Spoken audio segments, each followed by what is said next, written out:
Bismillahirrahmanirrahim. Wassalat wassalam ala Rasulillah. Chers frères et sœurs en islam, nous allons parler aujourd'hui des règles du rapport sexuel en islam. Si tu veux avoir des rapports avec ton épouse, tu peux te parfumer. Tu peux utiliser des parfums. Parce qu'Aïcha, la femme du prophète Muhammad sallallahu alayhi wa sallam, quand elle a gré, elle a dit qu'elle parfumait le messager d'Allah et le prophète Muhammad sallallahu alayhi wa sallam faisait aussi le tour de ses épouses. Vous voyez, avant le rapport sexuel, Aïcha parfumait le prophète Muhammad sallallahu alayhi wa sallam. Mais le parfum est interdit pour la femme. Deuxième règle, si tu veux avoir des rapports avec ta femme, il faut te couvrir. La femme peut couvrir son corps et l'homme aussi peut couvrir son corps. Car le prophète Muhammad sallallahu alayhi wa sallam a dit, si tu veux avoir des rapports, c'est-à-dire si le mari veut avoir des rapports sexuels avec sa femme, que eux deux ne se déshabillent pas comme des chameaux dénudés. Vous pouvez rester nu, si vous voulez avoir des rapports, la femme peut rester nue, l'homme peut rester nu, ce n'est pas un péché. Mais c'est désirable de couvrir le corps avant les rapports sexuels. Et encore, troisième règle, il ne faut pas oublier les préliminaires. Avant de commencer les rapports sexuels, il faut tamiser avec ta femme. Il faut tamiser avec elle.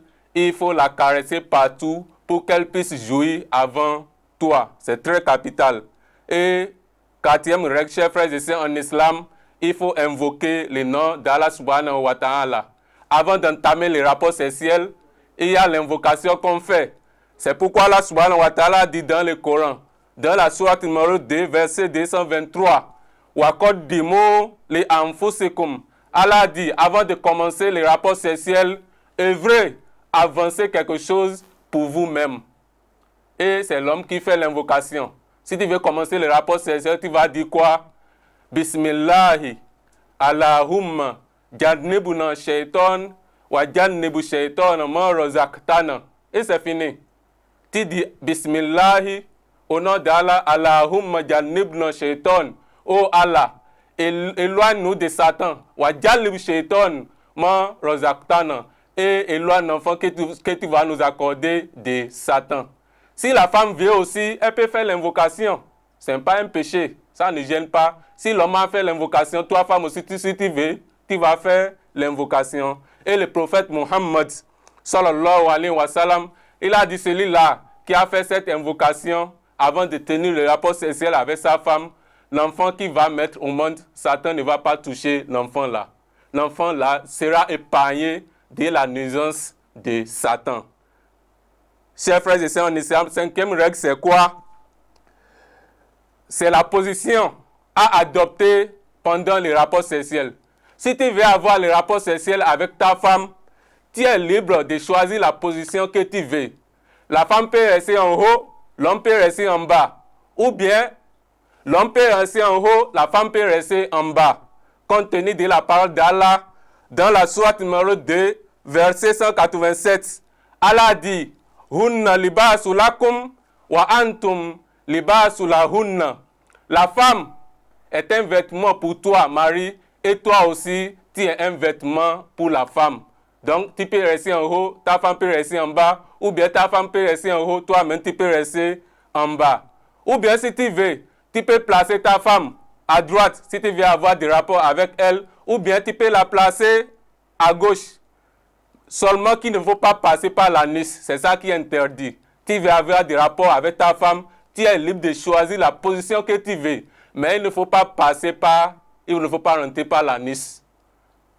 Et ce qui est, si tu veux encore, tu peux rester, tu peux te tenir derrière ta femme pour avoir des rapports avec elle. Seulement qu'il ne faut pas passer par l'anis. Un jour, Umar ibn al-Khattab est parti voir le prophète Muhammad sallallahu alayhi wa sallam. Arrivé chez le messager d'Allah, il a dit, Khosortu, oh messager d'Allah, je suis déjà perdu. Et ma mère a dit, tu as quoi? Il a dit, j'ai tenu des rapports sexuels avec ma femme en restant derrière elle. Et le prophète Muhammad sallallahu alayhi wa sallam, il n'a rien dit. Il n'a rien dit. Et en même temps, Allah subhanahu wa ta'ala a fait descendre un verset au prophète Muhammad sallallahu alayhi wa sallam qui dit Nisa'ukum harisul lakum fa'atu harisakum an shi'itum.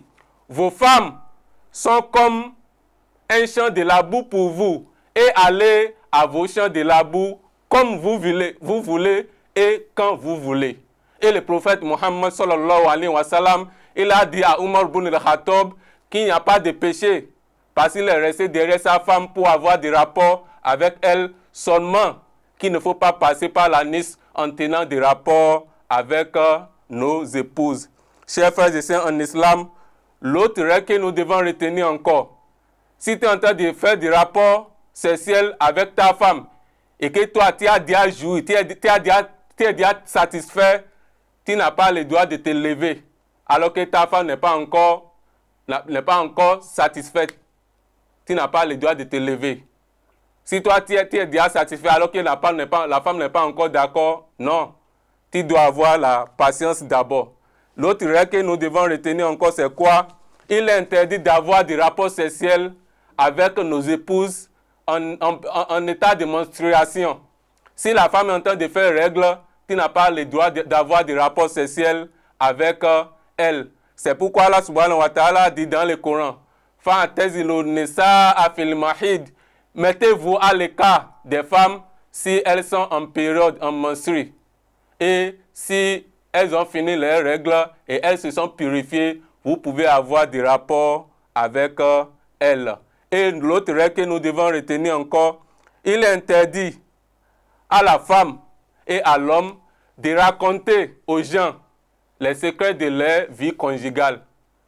Toi, femme, tu iras dire pour dire, ah, mon mari là, il ne sait pas faire l'amour. S'il fait 2 minutes, il tombe comme sac de maïs. Il ne sait pas faire ci, il ne sait pas faire ça. Sa chose est petite.